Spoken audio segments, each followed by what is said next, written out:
There is very little in the three papers we've just heard the very little that is shared among these three papers, but I think that the duty of the commentator is always to find some common hidden connections among lectures. It's really difficult in this case, and what I've come up with was the term or the notion of Libidian currents, hidden and not so hidden, conscious, unconscious, political, sexual, and almost always transgressive and often violent.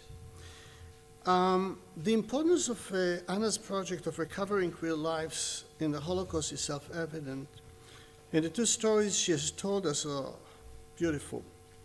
But I do want to question Anna's use of the terms homophobia and erasure, and I want to do it by telling a story.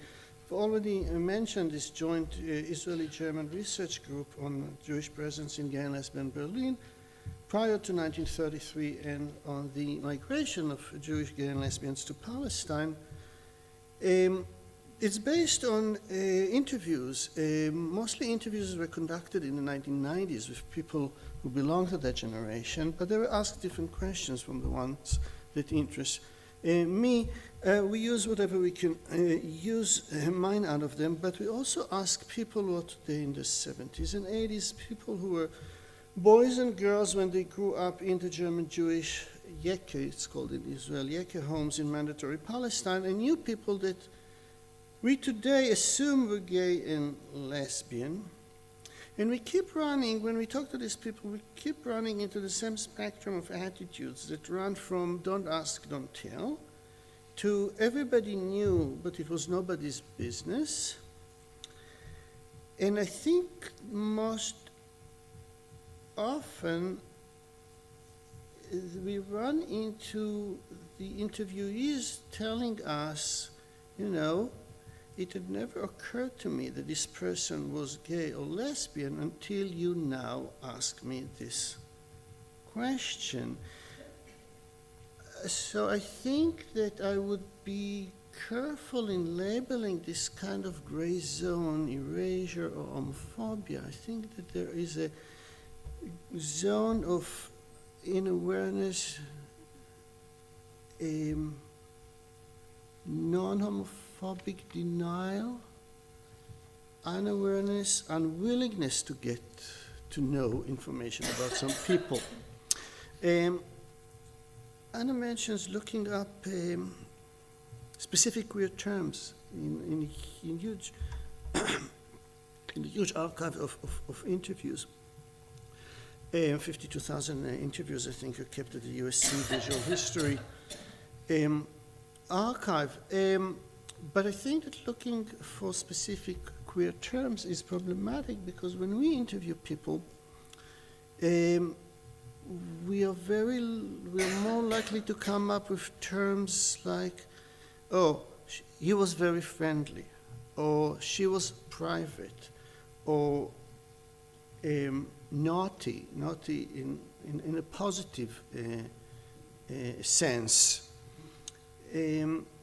Couples who are very close, people who are very good friends, people who shared a house, and similar terms. So what I'm trying to say is the discursive field has shifted dramatically in the last 30 or 40 years, and even in our own interviews, we sometimes realize that somebody had indicated to us that somebody else must have been gay or lesbian, but we ourselves did not understand it by using a specific term. He was trying to indicate something that he did not have the language to tell us, or he did not feel comfortable to tell us. Just one example, a very famous male dancer from a kibbutz in Israel, but originally from Prague, got an apartment from the kibbutz to live in Tel Aviv. The kibbutz paid for it because, and I quote, he needed his privacy. So when you read an interview, we hear about somebody who needed his privacy. There's nothing queer there. But once you understand the context, you understand what is being talked about. I don't have much to say about Regina's wonderful paper on the terrible issue, wonderful paper on the terrible topic of sexual violence. And of course, I think that Stephanie's comments yesterday and Lou's talk this morning, of course, add layering to this discussion. I think one thing that comes across very clearly is that we need to break away from the kind of psychological, sociological, psychosexual generalizations and look at case studies and do very detailed comparative studies. Regina herself has been doing a lot of it on the Eastern Front. I think there is something different happening, or it feels like something different is happening on the Western Front, and I think there is much more than we need to know. You talked about the objection and the centrality of it for the stigmatization, I guess, of victims. I want to widen the scope. In Svetlana Alexievich's horrific book, right, The Unwomanly Face of War, a series of interviews with Soviet female soldiers and Soviet female partisans, she tells us about the inability of many of these women to get married and raise a family after the war due to the assumption that they must have been sexually loose or sexually used while they were at the front. So we're talking about women who were not raped, who were not sexually abused, but the stigma has been attached to them just by the experience of being at the front. And in a very recent collection of interviews with sexual victims of the Holocaust conducted and published by Ruth Lin and Esther Dror in Hebrew in Israel, a woman is reporting that upon meeting the relatives of her soon-to-be husband, she overheard them trying to dissuade him from marrying her, telling him, and I quote, "How can you be with her? She was in a camp, so she must have slept with all the men." End of quote. There's something horrible about it, but I think it's crucial, and I think it's crucial to contextualize it within the context of actual sexual abuse and rape. One does not maybe even need to be sexually abused or raped to be stigmatized as somebody who was potentially raped. Michael Steinberg takes us from the world of real sex and its connections with and displacement of violence, integrity of the self, and self-affirmation to the sphere of metaphorical libidian displacements. And rather than speaking in dyadic oppositional categories such as Germans and Jews or Catholic and Protestants, he suggests that we should think of projections and displacements of multiple analytical, political, and above all psychological energies that shaped 19th and 20th century German anti-Semitism. There is no denying the triangulation that was at the very core of the Protestant-Catholic split of the 16th century. Lutherans accused Catholics of being Jewish, that is to say, understanding God's message in material, ritualistic, and legal terms rather than purely spiritual. Catholics, on the other hand, argued that Protestants are like Jews in the textual rather than spiritual comprehension of Scripture. Not being like Jews was central for the self-construction and self-understanding of both Catholics and Protestants after the Reformation in Germany and other places. But to what degree did this anxiety also shaped the political libido of 19th century German state and nation building? I do not know the answer, but what is missing, of course, or the person who is missing is Udi. I don't see him here, right? Who gave us a talk yesterday morning about a completely different aspect of the inner German Protestant Catholic dynamics and the way they shaped German anti-Semitism. I liked very much Michael's presentation of the Jewish Lohengrin trope or paradigm, namely the refusal to be attached to fixed origins, and the insistence on the right to participate in society regardless of one's origins. But isn't there an inherent unsolvable tension between this political and moral stand and Freud's analysis of German Nazi anti-Semitism as a displaced grudge against Christianity itself due to the latter's origins in Judaism? We're circulating around origins, but we cannot get away from them. I think the same goes for Hannah Arendt's refusal to deal with origins, which of course runs against the very title of her book, her protestation and disavowal of the title notwithstanding. When we're talking about Jews and Christians, we're talking about a religion that is theologically, spiritually suppositionist. Right? There is the old Israel and the new Israel. The new Israel, the Pharaoh's Israel, came to replace the previous one. So I think that we're talking within the context of suppositionism. We cannot avoid thinking with mythology of origins. And the question I would like to ask is to turn Michael's question on its head and ask what Levidian energies go into repressing origins, or put it even more Freudian way. I guess we all fantasize sometimes that we don't descend from our parents.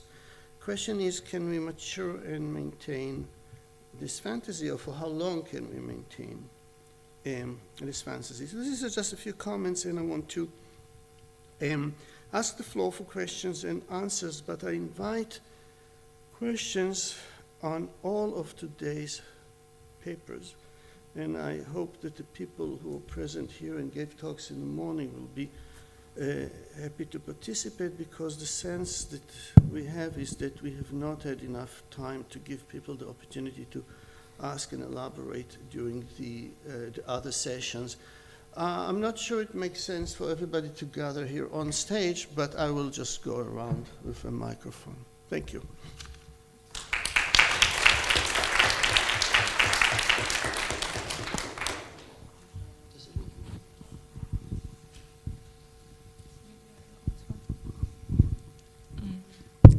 Okay, thank you, Moshe, for the comment.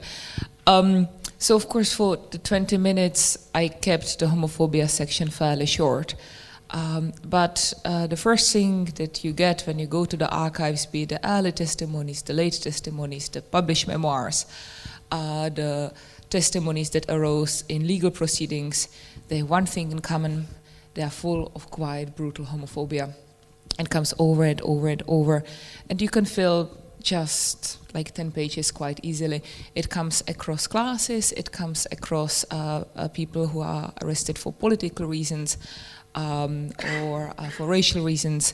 It comes across age. It's actually quite stable, and heartbreakingly it continues to the second generation. So for example, the oral history collection of Visual History Foundation, aka the Spielberg, you often find the interviewers, as they interview the survivors, scripting and asking leading homophobic questions.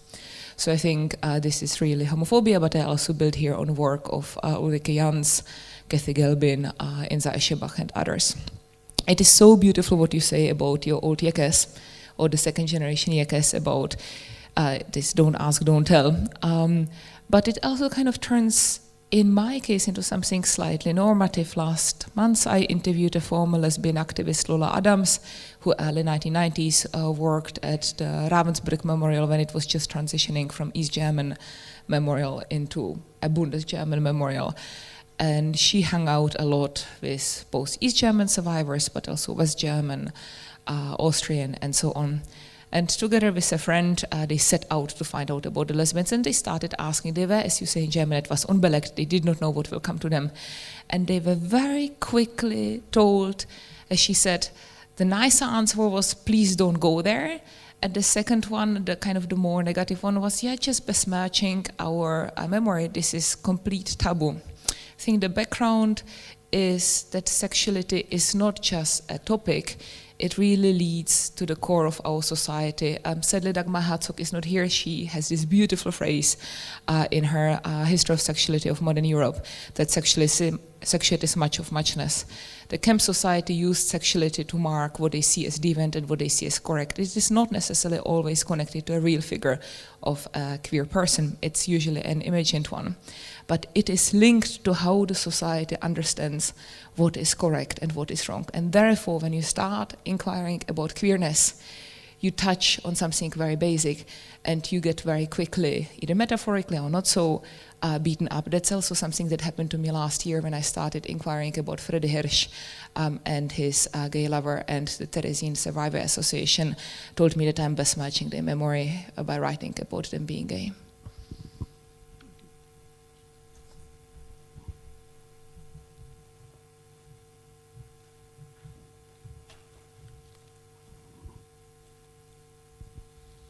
Everybody's exhausted?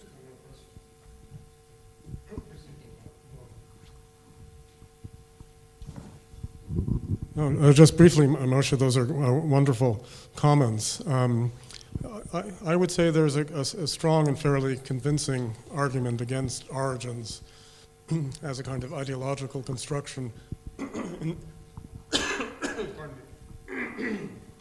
both Freud and Arendt.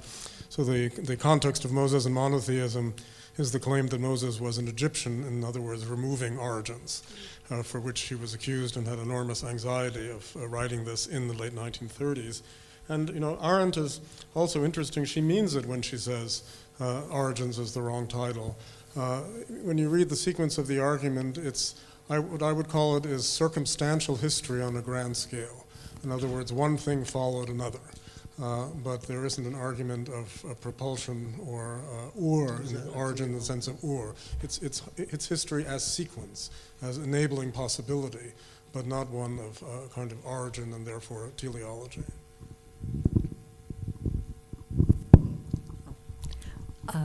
Yes, first of all, thank you. And I just wanted to make a sort of general, comment about the problems of the missing connections within panels, and also the difficulties, of course, Anna stated it, very clearly about making certain problems of experience and also of historiography visible. Because, just one sort of simple but not simple logistical fact that is playing out in this conference, and the reason for why, we seem to have papers that don't quite fit or don't fit as well as we might like in order to generate really very productive discussions or very informed discussions, at least today and then also yesterday where Stephanie's paper didn't get the attention it should have had, is partially because I was obsessively focused on not having single-sex panels, and also insisting that we couldn't have single-sex panels with then a commentator of the other gender. And this drove the other organizers sort of rightfully somewhat crazy at the time. But I was extremely rigid about this because I thought the principle was important. But that in turn led to some rather, not easy for the commentators and also for the panelists, constructions. And I think the very fact that turned out to be so difficult, that the panels on sexuality, on gender, it was interesting that in some ways the panel where it worked the best in terms of integrating gender and sexuality was the panel on totalitarianism and fascism, which was really talking about the present. And I don't know what we want to make about that, what we will make of that. It sort of speaks to how hard it still is in a conference that is not specifically focused on gender or sexuality or queer studies, to bring in those topics and make them really central, at the same time that there is indeed so much else to talk about into which those questions have not been integrated in the same way as we saw in the previous panel, questions having to do, for example, with colonialism, and the previous panel and the panel before that with Enzo, questions, for example, of colonialism and imperialism have not been adequately integrated. So I'm just sort of self-critically thinking about the consequences of these kind of political choices that one makes when organizing a panel. And I think, that might be just something that we need to keep working on and thinking. I still think it's the right move, but I also see the ways in which, because we're not far enough in the ways in which we write history, it also makes life more complicated, which I guess is not surprising.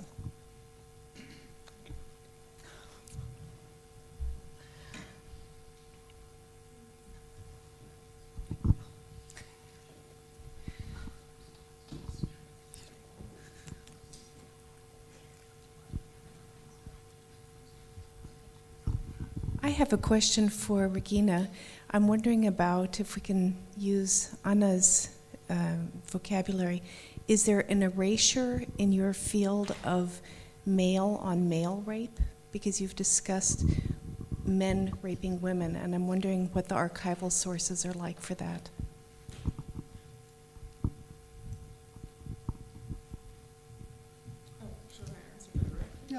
Sorry, now I thought it was about collecting. Okay, so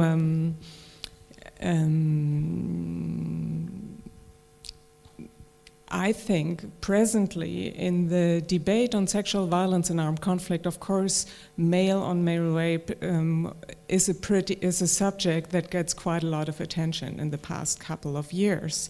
So there are there's a certain part of the debate that at this point is almost like, yeah, well, everybody can be a victim regardless of gender, and everybody can be a perpetrator regardless of gender. So there's a certain tendency I see in the debate to de-gender, in a certain sense, sexual violence and armed conflict. And I think this is much too quick. We don't know as much about it yet. We know, yes, of course, there is sexual violence against men, and this is something I have to say that feminists who have worked on this have known all along. Like in the 1970s, it was also about sexual violence against men. It was not the main subject, but it was present. So, we still don't know enough about what it means and what exactly happens. So in my own research, on the Wehrmacht, for example, but also on the British forces, I did find cases of male-on-male sexual violence. And the questions, and at this point, the questions, how do we interpret this? What do we see? How do the men themselves interpret it? Do they interpret it as sexual violence? Because, of course, certain forms of violence, which, if the constellation is man-woman, we understand as sexual right away. So certain forms of violence, for instance, anal penetration, the men at the time do not necessarily understand this as sexual violence. They understand this as violence. And also genital beatings. All of these questions, how do we understand the sexuality?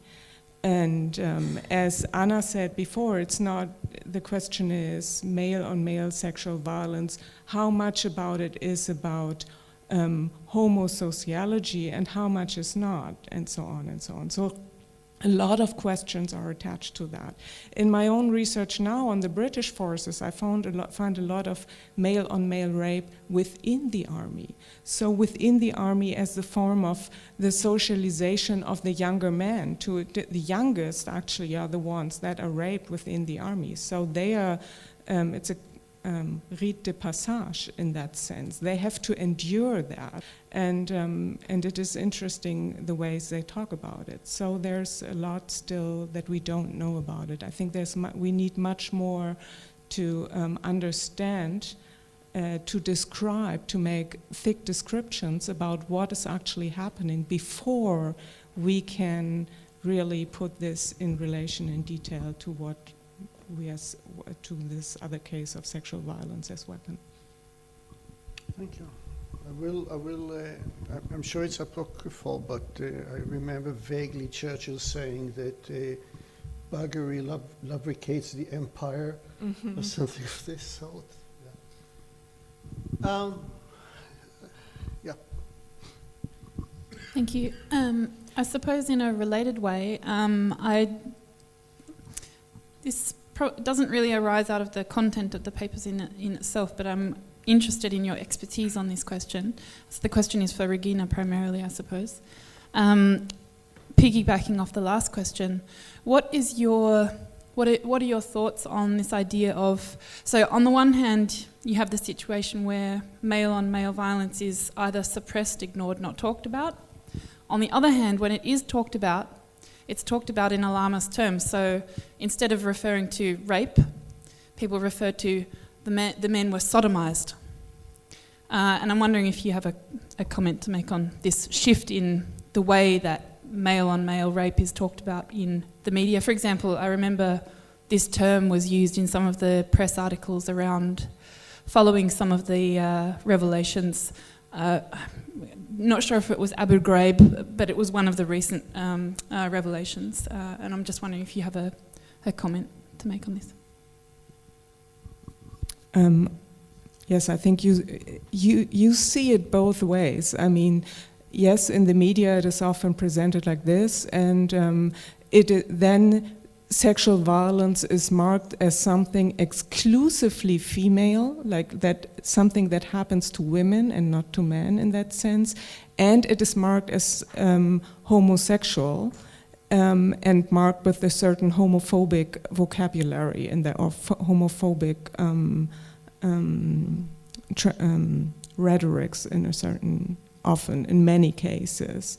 So this I see very problematic. So I see the question. I think the question is, what is the language? On the other hand, I'm always also sometimes surprised. And when I go to the Imperial War Museum in London and I listen to interviews with veterans, British veterans of World War II, and they, now interviews talking end of the 1960s, beginning of the 1970s, these interviews were conducted, and the interviewees, I find 3 cases, say, yes, I was raped.